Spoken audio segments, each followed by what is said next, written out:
Ever heard someone say that a law passed by a state's government is absurd? The clinical psychologist and media figure, Jordan Peterson, have spoken out strongly against the Australian government's approval of more significant net zero emissions reduction objectives, claiming it will devastate the country. Here's what we know thus far. To begin with, what do we know about Jordan's claim on the Australian government? Jordan Peterson has slammed Anthony Albanese's impossible 2030 and 2050 emissions reduction targets, calling them power-crazed globalist utopians who are pushing for extreme climate action. Peterson slammed the worldwide trend toward net zero emissions before blasting the new Labour government's recent effort to legislate its climate policy. He called the utterly ridiculous and unacceptable objective of net zero emissions by 2050 practically and conceptually unattainable. By the way, this is an aim similar to that embraced last week by Australia's hopelessly foolish government, Peterson wrote in The Telegraph, who committed that resource-dependent and productive country to a 43% or more reduction in greenhouse gas emissions by 2005 levels in the unrealistic timeframe of 8 years. This will annihilate Australia. The argument raged during the first sitting weeks of the new parliament, culminating in Labour's successful passage of its climate change bill in the House of Representatives. The measure codifies the government's nationally determined contributions to the Paris Agreement of 43% by 2030 and net zero by 2050. The Greens branded the aims poor and asked that the government guarantee they serve as a baseline for future ambition, while also asking for a moratorium on all new coal and gas projects. While the coalition voted against the measure, except for Bass MP Bridget Archer, it has stated that it will pursue a more aggressive emissions reduction target in the next election. Moving on, more details on the delusional emissions claim on the Australian government. Peterson's attack on the Australian government comes on the heels of a scathing review of global professional services provider Deloitte. He described it as a part of a cabal of utopians, pushing drastic climate action and triggering devastating international events, such as Australia's and Europe's energy crises. The social critic and psychologist criticized the government's latest study and modeling of climate change implications. He said that the idea of restructuring current businesses into a series of sophisticated, linked, emissions-free energy systems would cause a catastrophic drop in economic production. If we do what the Deloitte model says, we would undoubtedly be poorer than we would have been otherwise for an unlimited but supposedly transitory period, he stated. It comes amid a wave of European agricultural and industrial conflicts in response to aggressive climate ambitions. Farmers across the Netherlands have protested the government's intention to reduce nitrogen and ammonia emissions by half by 2030. The proposal would also contain steps to reduce fertilizer use and livestock on the country's farms by around 30%. The Dutch government anticipates that the proposal will require the closure of more than 11,000 farms. According to Peterson, global financial and government institutions must prioritize the challenges that afflict all of us. He said that decarbonizing on your cash should only happen if the outcomes are affordable and numerous.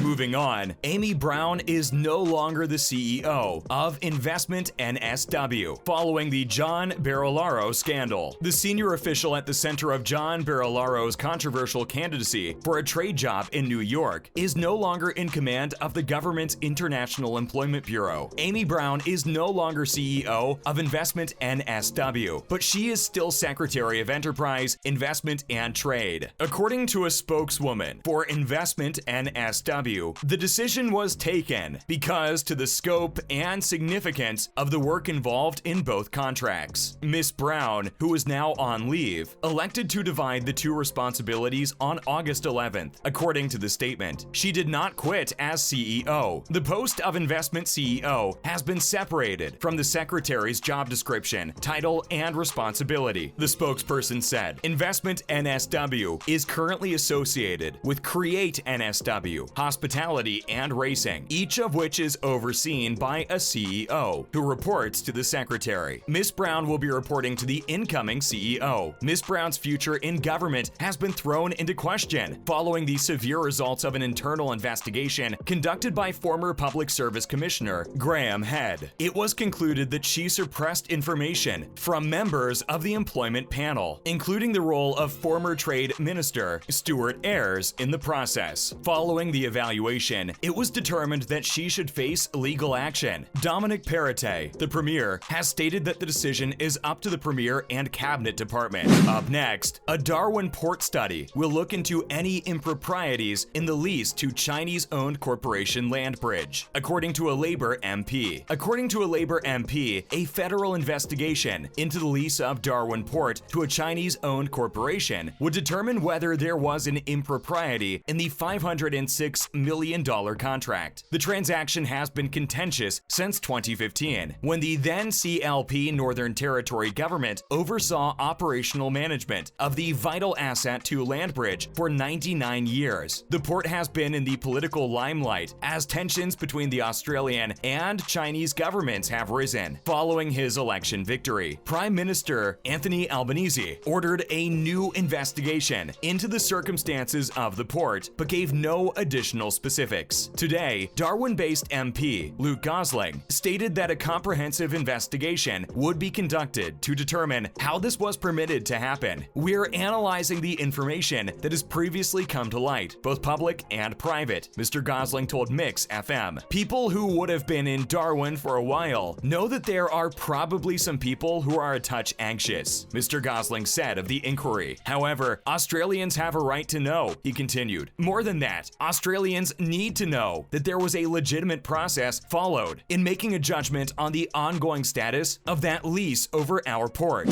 Following that, the Minister of Defense has not seen the coalition's port assessment. Morrison government. The previous Morrison government commissioned a separate evaluation of the Darwin port from the Defense Department last year to determine whether or not the arrangement posed any threats to national security. The review was never made public, although the media has reported that it found no problems. The government denied ABC's Freedom of Information request for review records because the information was classified and protected by cabinet confidence, as was disclosed yesterday. Labour's Defense Minister Richard Marles claimed today that he was not aware of the evaluation conducted by the previous government. Mr. Marles said this morning on ABC News Breakfast, "Obviously, we are talking about advice given to the prior administration. We do not have access to it as the present government." According to Mr. Marles, the administration is waiting for the most recent port review results. "We made it plain at the time we didn't support the leasing of the Port of Darwin to a Chinese government-owned firm, and we had great reservations about it," he added. "Now that we're in government, we're getting our guidance on what that means and what our alternatives are, and once we get that, we'll make a call." Yesterday, Mr. Albanese assured us that the government study would be available to the general public. Moving on, when a pandemic emerged, the Australian government was given unprecedented powers. A 3-day audit by Porter's office and officials from the Australian government solicitor quickly exposed Greg Hunt's unprecedented powers under the Biosecurity Act. If Hunt receives the requisite health advice, he may seal international borders or declare biosecurity measures that restrict or force specified behavior or activities. He may compel someone or a group of people to keep certain records. To summarize, they were viewed as god-like abilities that passed through Parliament in 2015 with minimal chance of being deployed. The human health provisions in the bill are thought to be seldom used, Barnaby Joyce, the agricultural minister at the time, told Parliament. By 2020, Porter and Hunt believed that the Biosecurity Act's powers were so broad that a tighter system of responsibility and oversight was required. The health minister's powers in a declared human biosecurity emergency may only be exercised by the minister personally, according to the legislation. Therefore, transferring the authority to cabinet was not an option. Instead, it was agreed to use a provision in the Biosecurity Act to delegate Hunt's responsibilities to another minister, Prime Minister Scott Morrison. This strategy was developed with the assistance of the Attorney General's office and the Australian government solicitor. It was viewed as a neat solution that would achieve 3 goals. First, there would be a second minister in reserve in the event that Hunt was incapacitated by COVID-19. Second, that minister would not be Richard Colbeck, in whom colleagues lacked trust. And third, the duplicate minister would already be across all incoming briefs on the pandemic and biosecurity threat.